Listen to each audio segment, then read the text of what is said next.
देखो, आज 3 trade execute किया था, जिसमें से एक मेरा प्रॉफिटेबल चल रहा है, एक एसएल हिट होने ही वाला है और दूसरे का एसएल हिट हो चुका है।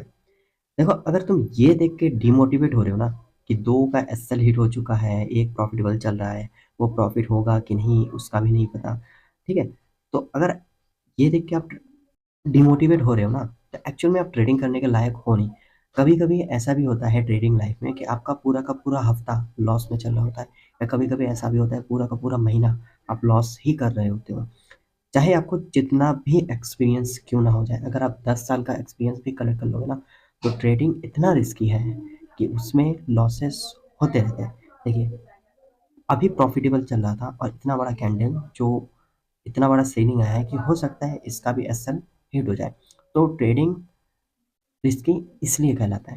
देखो, मैं चाहता तो ये वीडियो लाइव चल रहा है, मैं बस वीडियो रिकॉर्ड कर रहा हूँ। मैं चाहता तो ये वीडियो रिकॉर्ड ना करता, मैं यूट्यूब में ना डालता, तो आपको पता भी नहीं चलता कि लॉसेस ऐसे होते भी हैं, ठीक है? बट मैं इसलिए डाल रहा हूँ ताकि अगर आप मेरे को फॉलो करोगे या फॉलो कर रहे हो, तो आपको ये पता होना चाहिए कि लॉसेस होते हैं और बहुत अच्छे-अच्छे लॉसेस होते हैं। और अगर आप रिस्क मैनेजमेंट के साथ चलोगे, तो आपके लॉसेस से आपको इतना ज़्यादा फ़र्क नहीं पड़ेगा। तो ट्रेडिंग में रिस्क मैनेजमेंट ही सब कुछ है, डिसिप्लिन ही सब कुछ है, ठीक है? कभी-कभी ऐसा होगा कि पूरा का पूरा वीक आपको प्रॉफ़िट चल रहा है और बस 1 या 2 दिन में आपको इतना बड़ा-बड़ा लॉस हो गया है कि पूरे वीक का प्रॉफ़िट खत्म। वो क्यों होता है? अगर आपने रिस्क मैनेजमेंट फ़ॉलो नहीं किया, अगर आपने डिसिप्लिन फ़ॉलो नहीं किया। ठीक है? तो चलिए मैं आपको इंटरेस्ट समझाता हूँ, कि मैं आपको इंटरेस्ट दिखाता हूँ कि मैंने क्यों इंटरेस्ट लिया था। अगर आप ट्रेडिंग में प्राइस एक्शन फ़ॉलो करते हो, तो आपको ये समझ में आ जाएगा कि प एंट्री परफेक्ट होती है, एंट्री परफेक्ट है, बस मार्केट सर्टेनिटी है उसका, आप उसको आप कंट्रोल नहीं कर सकते। इसलिए आप सिर्फ़ ट्रेड ले सकते हो, उसको मैनेज कर सकते हो, मार्केट को कंट्रोल नहीं कर सकते। ठीक है? अगर आप यूरो जेपीवाई को देखेंगे, तो देखिए एक अच्छा खासा फॉल आने के बाद यहाँ पे जो सपोर्ट लाइन है, देखिए यहाँ पे जो सपोर्ट लाइन है उसमें रिवर्स हो गया। रिवर्स होने के बाद एक अच्छा खासा साइडवेज चला, और साइडवेज होने के बाद ये जो ट्रेंड लाइन है, ये जो साइडवेज एरिया है, इसको इसने ब्रेक किया, और जैसे इसको ब्रेक किया, यहाँ पे एक परफेक्ट एंट्री बनती है एज पर प्राइस एक्शन, और मैंने वो एंट्री लिया भी। आप एंट्री ले सकते हो एज़ पर सेटअप, आपका जो भी सेटअप है आप उसमें एंट्री लोगे, चाहे लॉस हो, प्रॉफ़िट हो। उस सेटअप के हिसाब से एंट्री लोगे और अपने ट्रेड को मैनेज करोगे। यही ट्रेडिंग होता है। इसके अलावा आप अगर सोच रहे हो कि आप जितने भी ट्रेड लोगे, सारे ट्रेड में प्रॉफ़िट होगा, प्रॉफ़िट होगा, प्रॉफ़िट होगा, तो या फिर वो सिर्फ़ आपको सोशल मीडिया में ऐसे लोग दिखेंगे, या फिर आप अगर ऐसे माइंड सेटअप से चलोगे, तो कभी प्रॉफ़िट नहीं होगा। ठीक है? तो ये आपको पहला ट्रेड था जो मैंने आपको समझाया कि इस प्राइस एक्शन के हिसाब से एंट्री बनी और मैंने एंट्री लिया।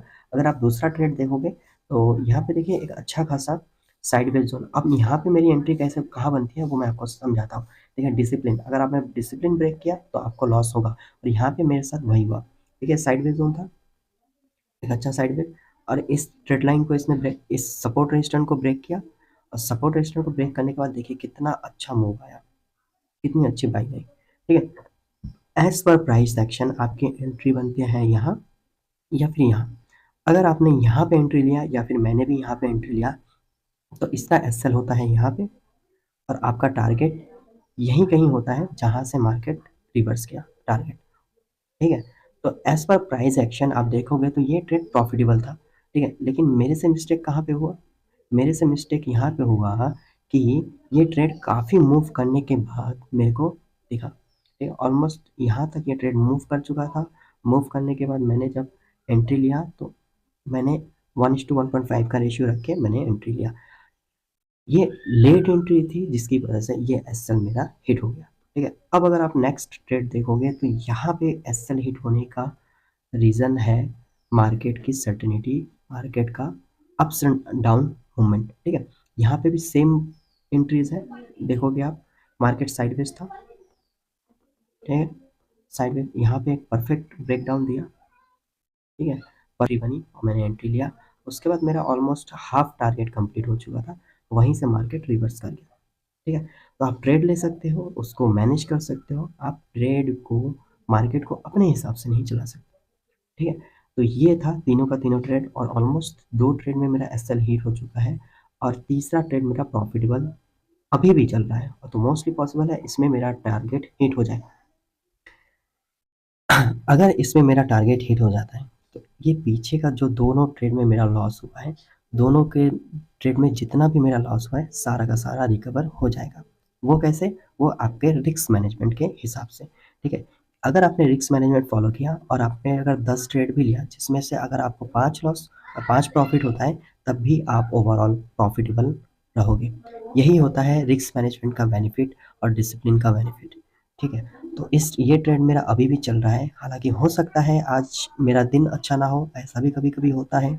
हो सकता है मार्केट आज काफ़ी मूव करने के बाद डाउनफॉल मार रहा है और मैंने उसी मूवमेंट में एंट्री कॉल बाइंग कर लिया है, तो हो जाता है ये सब। ये वीडियो बनाने का एक ही रीज़न था कि आपको जितना भी एक्सपीरियंस क्यों ना हो जाए, आपको लॉस फेस करने की हिम्मत होनी चाहिए, आपका एसएल हमेशा लगा हुआ होना चाहिए, तभी आप एक ट्रेडिंग कर पाओगे, ट्रेडिंग करने के लायक बनोगे। तो इस ट्रेड में जो भी होगा मैं नेक्स्ट वीडियो में दिखा दूंगा आपको, और बाकी 2 ट्रेड जो मेरा एसएल हीट हो चुका है वो आपके सामने ही है, ठीक है। तो मिलेंगे आपको ऐसे ही नेक्स्ट किसी वीडियो में एक अच्छे प्रॉपर लर्निंग के साथ।